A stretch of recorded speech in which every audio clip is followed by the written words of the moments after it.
ಮಾಜಿ ಮೇಯರ್ ಚಾಮರಾಜ ವಿಧಾನಸಭಾ ಕ್ಷೇತ್ರದ ಜನಪ್ರಿಯ ಶಾಸಕ ಹಾಗೂ ವಿದ್ಯಾ ವಿಕಾಸ್ ಶಿಕ್ಷಣ ಸಂಸ್ಥೆಯ ಅಧ್ಯಕ್ಷರಾದ ಟಿ ವಾಸೂರವರ ಶ್ರದ್ಧಾಂಜಲಿ ಸಭೆಯನ್ನು ಮೈಸೂರಿನ ಜಲದರ್ಶಿನಿ ಅತಿಥಿ ಗೃಹದಲ್ಲಿ ಅಖಿಲ ಕರ್ನಾಟಕ ಒಕ್ಕಲಿಗರ ಸಂಘದ ವತಿಯಿಂದ ಆಯೋಜಿಸಲಾಗಿತ್ತು. ಕೆಆರ್ಎಸ್ ಆಸ್ಪತ್ರೆಯಲ್ಲಿ ನೂತನವಾಗಿ ಆರಂಭಿಸಿರುವ ಜಯದೇವ ಹೃದಯೋಗ ಆಸ್ಪತ್ರೆ ಇವರ ಅದ್ಭುತವಾದ ಕೊಡುಗೆ ಹಾಗೂ ಪಡವಾರಹಳ್ಳಿಯಲ್ಲಿರುವ ನೂತನ ಮಹಾರಾಣಿ ಕಾಲೇಜು ಸಹ ಇವರ ಹೋರಾಟದ ಫಲಶ್ರುತಿ.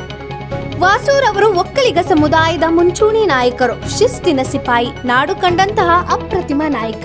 ತಮ್ಮ ವಿದ್ಯಾ ವಿಕಾಸ ಶಿಕ್ಷಣ ಸಂಸ್ಥೆಯ ಮೂಲಕ ಸಹಸ್ರಾರು ಮಂದಿಗೆ ಉದ್ಯೋಗವನ್ನು ನೀಡಿದ್ದಾರೆ.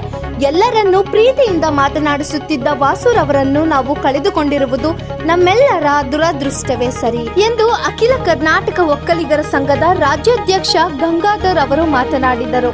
ಶ್ರದ್ಧಾಂಜಲಿ ಸಭೆಯಲ್ಲಿ ಅಖಿಲ ಕರ್ನಾಟಕ ಒಕ್ಕಲಿಗರ ಸಂಘದ ಜಿಲ್ಲಾಧ್ಯಕ್ಷ ತೇಜಸ್ ಲೋಕೇಶ್ ಗೌಡ ಹಾಗೂ ಮಹಿಳಾ ಅಧ್ಯಕ್ಷ ಲತಾ ರಂಗನಾಥ್, ಜಗದೀಶ್ ಮುಂತಾದವರು ಉಪಸ್ಥಿತರಿದ್ದರು.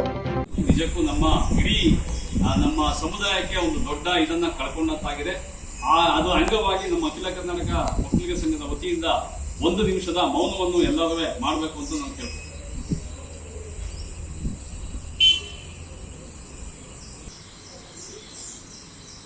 ಧನ್ಯವಾದಗಳು.